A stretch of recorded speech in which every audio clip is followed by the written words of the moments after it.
Olá, gente! Seja muito bem-vindo a mais um vídeo aqui no nosso canal. Me chamo Laís Pinheiro, sou psicóloga, mestre em psicologia e hoje daremos continuidade ao Clube do Livro. E o livro realmente ainda é Inovações em Terapia Cognitivo-Comportamental.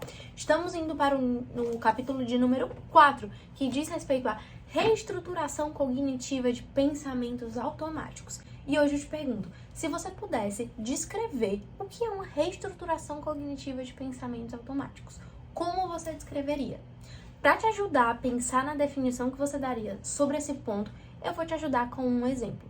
Imagina só que você vai para uma festa de uma amiga sua, um aniversário de uma amiga sua, e tem vários amigos seus e pessoas que você nem conhece tanto.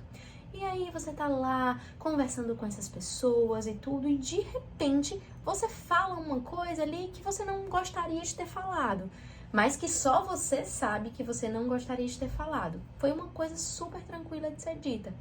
E aí, naquele momento em que você fala isso, você olha a expressão de uma pessoa que faz assim, ó, uma careta, um jeito um tanto quanto diferente do que você estava esperando.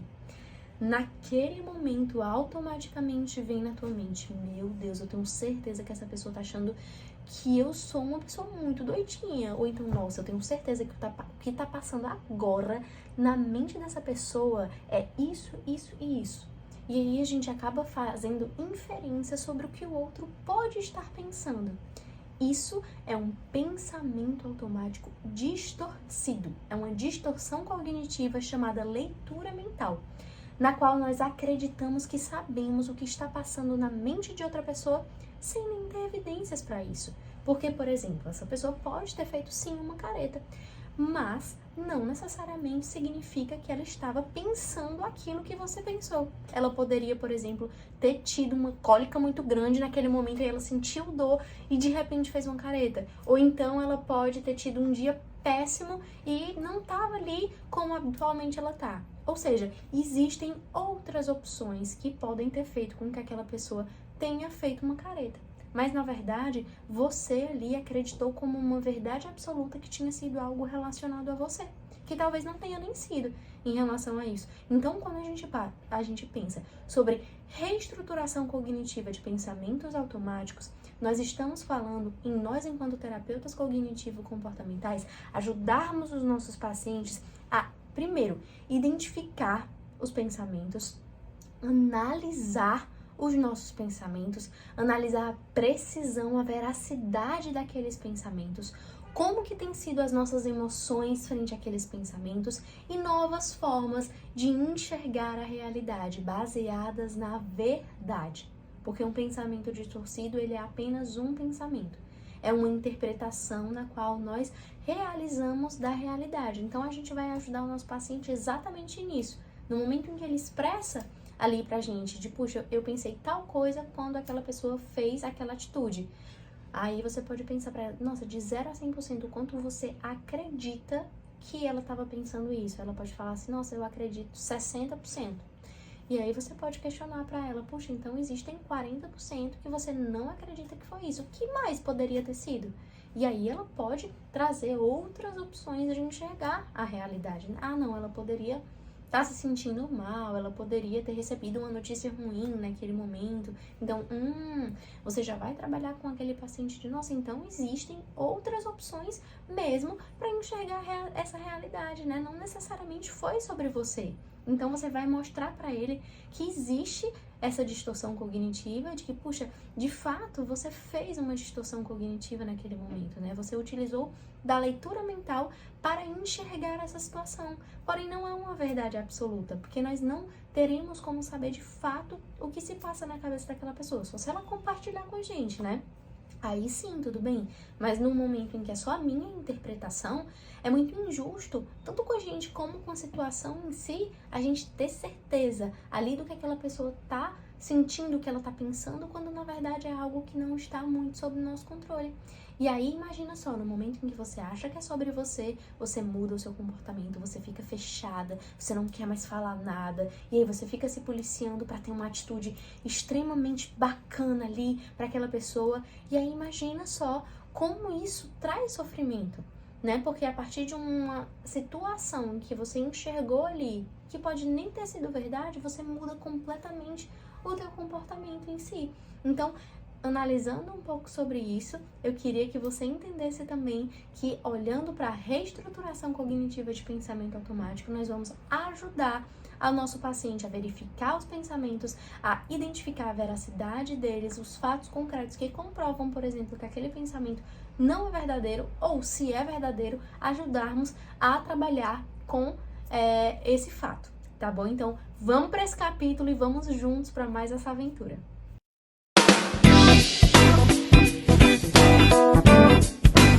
E aí, gente, para falar um pouquinho sobre esse fato de questionarmos os nossos pensamentos, refletirmos sobre o que nós estamos pensando, se são verdades absolutas, se de fato condizem com a realidade, ou são erros de processamento como distorções cognitivas, Sócrates, ele surge, né, com aquele lindíssimo conceito do questionamento socrático. Porque já vinha a partir dele, quando ele fazia perguntas que tinham ali esse intuito de trazer a reflexão, de trazer o paciente ali para aquele momento presente, para ele conseguir visualizar o próprio pensamento. Porque um dos objetivos da terapia cognitivo-comportamental é tornar o paciente o seu próprio terapeuta, ou seja, que ele consiga aprender todas as formas de lidar com o seu pensamento, a lidar com o que ele tem sentido naquele momento, elaborando estratégias funcionais para esse processo. E a reestruturação cognitiva é muito importante para isso. E se você quiser uma técnica ali que pode te ajudar a explicar para o teu paciente o que são distorções cognitivas, eu vou te contar agora como que eu gosto de explicar as distorções cognitivas com um exemplo assim que clareou muito a forma da minha explicação para os pacientes de o que são as distorções cognitivas e que eu acho que fica super didático para a gente explicar ali para o paciente, tá? Eu gosto muito de usar o exemplo de um oftalmologista. Por exemplo, imagina que você usa um óculos de grau e aí, nesse óculos de grau, você percebe ali que o grau já não está mais adequado para a tua realidade. Você já está ali precisando trocar o teu grau porque você já está enxergando as coisas assim um tanto quanto embaçadas. Ou seja, a realidade ela está sendo vista um tanto quanto embaçada para ti. E aí você vai no oftalmologista. No momento em que você vai no oftalmologista, ele faz aquele exame ali, ó, na tua vista. Ele vai passando de várias lentes e você vai ter que ler algumas letrinhas lá na frente, alguns números lá na frente. Conforme ele vai passando, ele vai te perguntar assim, nossa, essa aqui tá boa? Aí você fala, não tô conseguindo enxergar direito. E aí você põe, nossa, essa aqui tá melhor. Ah, essa daqui tá melhor. Até chegar no grau certo pra você, na lente certa pra você, que vai te ajudar a enxergar a realidade de uma forma clara, de uma forma nítida. Então, as distorções cognitivas nada mais são do que lentes que nós temos de enxergar a realidade, que muitas vezes condizem com a verdade, condizem com a realidade, que muitas vezes estão completamente distorcidas, embaçadas, e que a gente precisa de um auxílio para enxergá-las da melhor forma possível. E a reestruturação cognitiva é exatamente esse auxílio que você precisa para enxergar a lente de uma melhor forma, de enxergar a realidade de uma forma clara, de uma forma real, de uma forma concreta.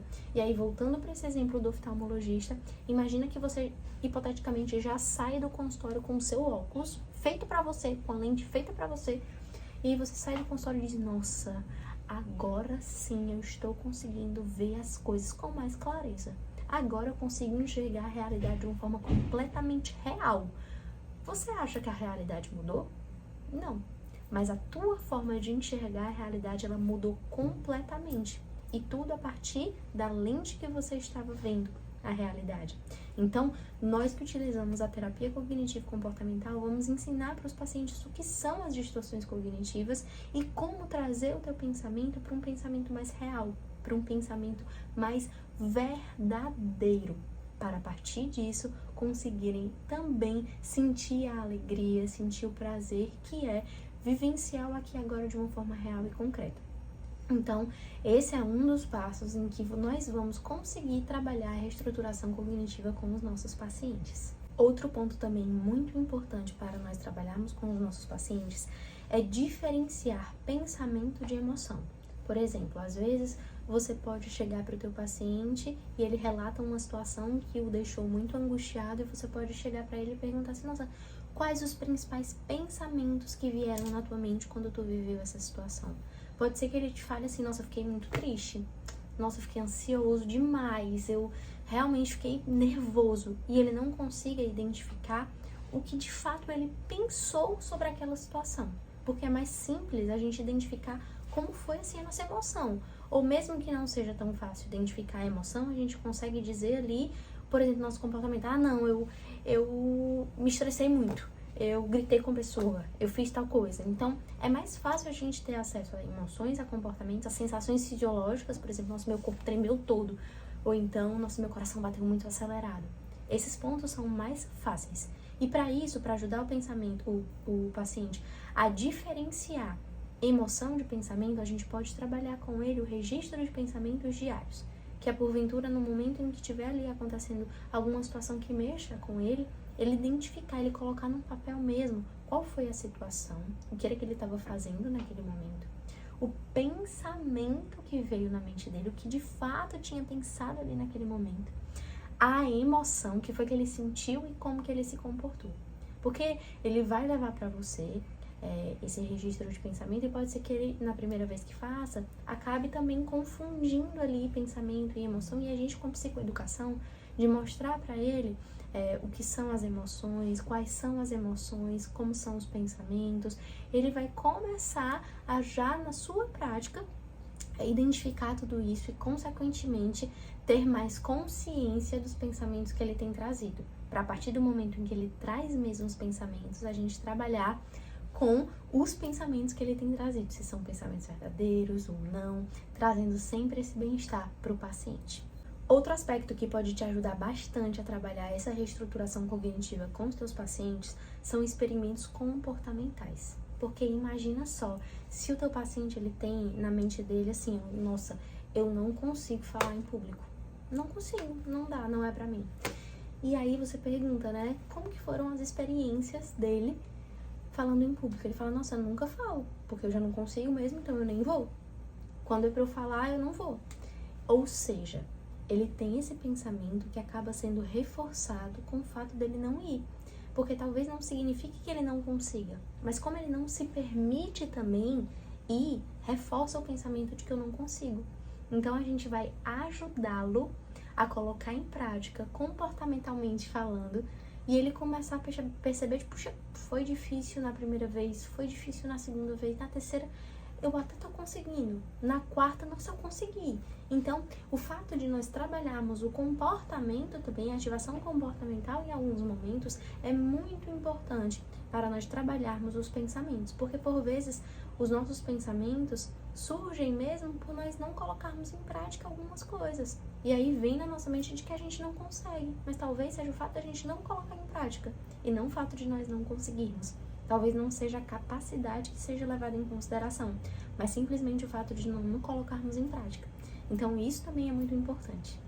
Então, para finalizarmos esse capítulo que diz respeito a realmente os pensamentos automáticos, a reestruturação dos pensamentos automáticos, eu te convido a entender um pouco mais sobre as distorções cognitivas, sobre o papel dos pensamentos automáticos, e eu espero que esse vídeo ele tenha te ajudado, e eu te espero na próxima, tá bom? Um beijo bem grande, te vejo no nosso próximo capítulo.